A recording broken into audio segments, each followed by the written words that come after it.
Okay, everyone, welcome to week 3 of Art 387. Let's see, today it is a bright and sunny 21 degrees here in Nashville. So the dogs are cuddled up next to me on the couch, and we're looking longingly at the sunshine and remembering how cold it is and staying indoors today. I hope that the weather is a little bit better out in California if that's where you are.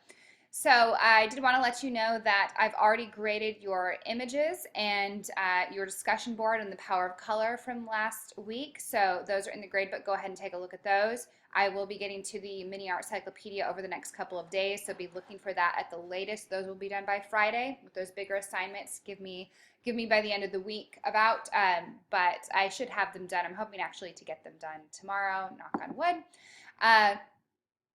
Let's go ahead and dive into the learning activities this week. So we're in week 3, form, content, and context. And what we have this week going on is you're reading in the visual culture text chapter 2 and chapter 4. This is form and ideology. These are some of the heavier chapters this week. And then we are in looking at art, just reading chapter 6, art in and out of context. This is a pretty easy read, this section. And then I have a lecture that I'm actually going to be finishing up just after this video. There's the PDF here for you. And you have a lot more reading this week, but I actually took out a discussion board. So yay, you have one less assignment. So we just have 3 objectives this week. We're doing our reading. We're going to be writing an outline for our theory application paper, and we're going to be doing our review quiz. So no reflect this week. We just took that right out. Okay, so this is what I want you to look for in the visual culture text. We're going to be paying specific attention to this guy, Roger Fry. And I've also included a YouTube clip on a clip of Jackson Pollock and the music video for Wonderwall. These are items that they talk about in this chapter, so just to give you some additional enrichment if you're one of those visual learners, and that really helps you to see what it is they're describing and talking about. So we've got Fry's 5 emotional elements of design. We're talking about the rhythm of the line, mass, space, light and shade, and color. These are all items that you're going to want to make sure you understand and review, because this is going to be something you're going to be writing in your theory application paper about. There's also this really interesting guy named John Berger. What I like about this chapter is it talks a lot about context, and it also gives us someone to disagree with.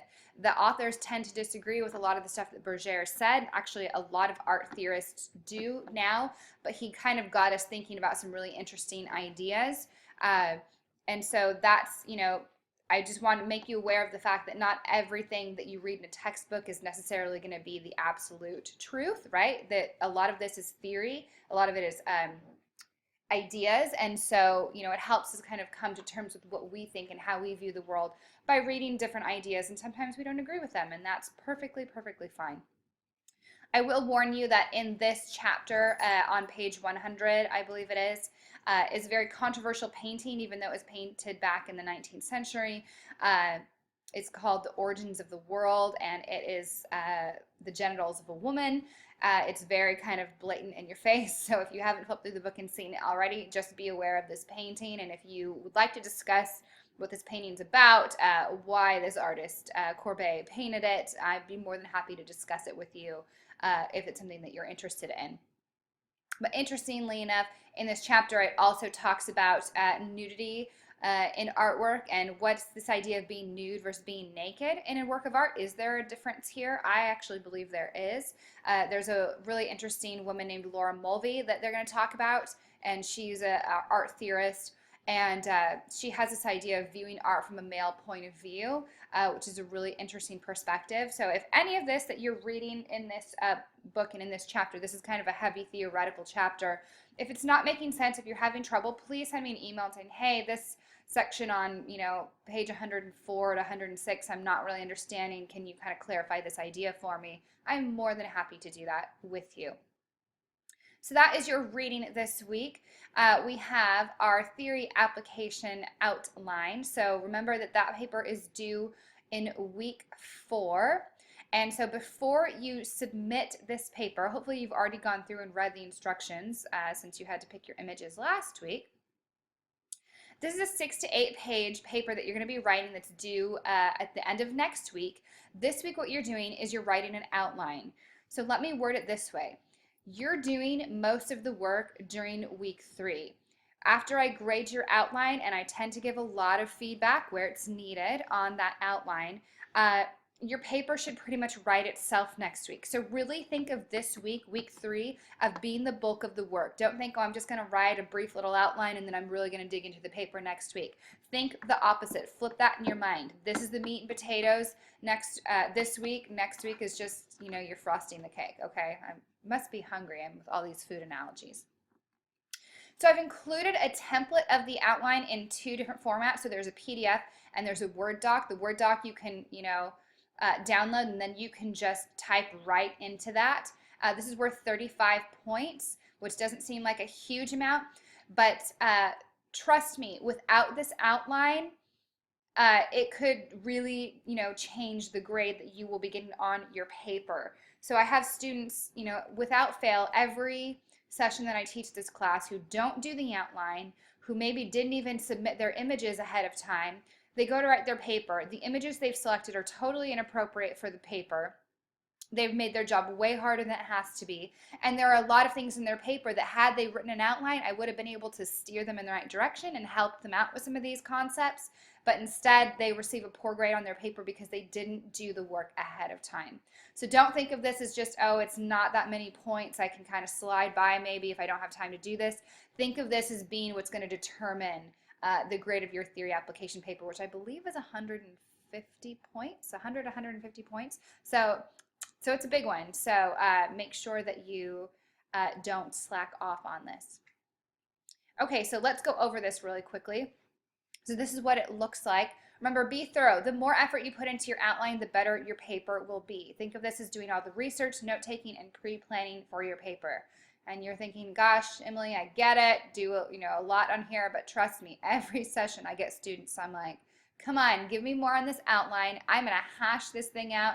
I'm going to rip into it in a good way. I'm going to really give you as much feedback as I can where I think you need it. If you're pointed in the right direction, I'm just going to give you that confidence that, hey, you got this.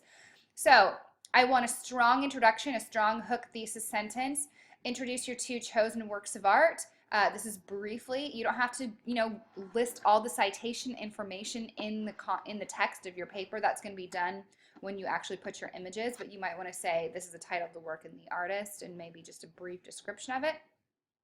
You're going to introduce the theories that are being discussed. This is Erwin Panofsky and Roger Fry. So just a brief blurb about each of them. I don't want a page about Panofsky, a page about Fry. I don't even want a whole page on the 2 of them together. I want, a brief paragraph on Panofsky, a brief paragraph on Fry.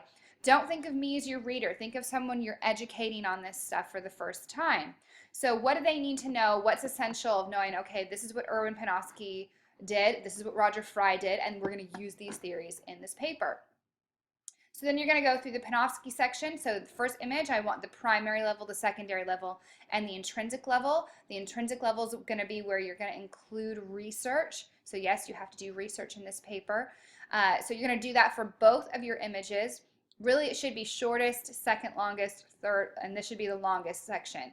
If your primary level is really long and your intrinsic level is really short, I'm going to think they're not really quite getting what's going on. This is really kind of the introduction, setting up, your interpretation, and then the tertiary is really where I want to see your strongest point here in Panofsky.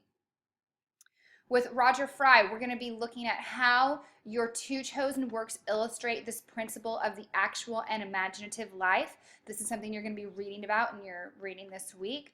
And really consider why. Remember that writing styles presentation? I always want that why and that how present. So how is the emotional impact shaped by not what is shown, but by how it is shown? This is when we're getting into those elements of design, the things that we've been reading about. This is the tools in the artist toolbox. This is why I'm having you do something that's naturalistic, realistic, versus something that's abstract of the same subject matter. This is where you're going to kind of bring that argument out. That even though we're looking at 2 portraits, the way the artist abstracted here gives us a different interpretation than the way this artist conveyed it in a very naturalistic, realistic way, even though they're similar subject matters. Okay, so then we're going to dive into the 5 emotional elements of design, and you're going to compare and contrast your 2 images for each 5 of these. So I want strong comparisons and contrasts of how these images are different. So you're kind of setting up the argument here, and then you're supporting it all through this section. Okay, and then I want a strong conclusion. Don't leave off here at the bottom and then give me nothing. That doesn't make me a happy camper. I want you to wrap it up. I want you to kind of reiterate the arguments you've made and how you've made them, and that really polishes off the paper. We're practicing strong academic writing here. So how have the theories of Panofsky and Fry been useful in discerning the meaning and emotional impact of these 2 works of art? What else I want you to include in your outline? Any quotes from the text or outside research that you intend to use in the paper, go ahead and plug them in any of these sections, especially here, right, tertiary level. So go ahead and put those quotes in where they would be. Make sure you give a works cited section, so you're doing that work ahead of time too. Your works cited section should be done this week with the outline. Your images with proper citations, so I don't just want links to them, I want the actual images. If you're having trouble figuring out how to embed an image into a paper, please email me and we can walk through it. Remember, do not write in first person narrative voice, so no I, me, my. This is an academic formal paper. We have the journals and discussion boards for that kind of thing where you get to, talk about how I feel and what I think. I prefer, you can use second person, you, we, but I prefer third person. One might believe, so go ahead and look back over the writing styles presentation, and it talks about narrative voice there. Okay, that's just an extra blank page for some reason, and that's what we got going on. Any questions about the outline, please do not hesitate to ask me. I am here to help. So this week especially, really take advantage of me being here. Get your outlines in on time. That way I can get them graded quickly and back to you so that you can apply any changes for your final paper that's due at the end of week 4. And remember that what I'm especially going to be looking for when I look at your theory application papers at the end of week 4 is I'm going to pull up your outlines. I'm going to see what changes you did make from what I suggested. And that's part of the way I'm going to be grading that. Also make sure that you look at the rubric for that paper ahead of time so you can go into that assignment and you should be able to view the rubric. Okay, other than that, you've got your quiz going on. So yes, we got kind of heavy reading this week. You're going to really dig into your paper, but no reflection. I took that out this week so that you could really focus in on and work on this. And make sure you get your quiz done. Due Sunday night at midnight as usual. And have a great week, everyone.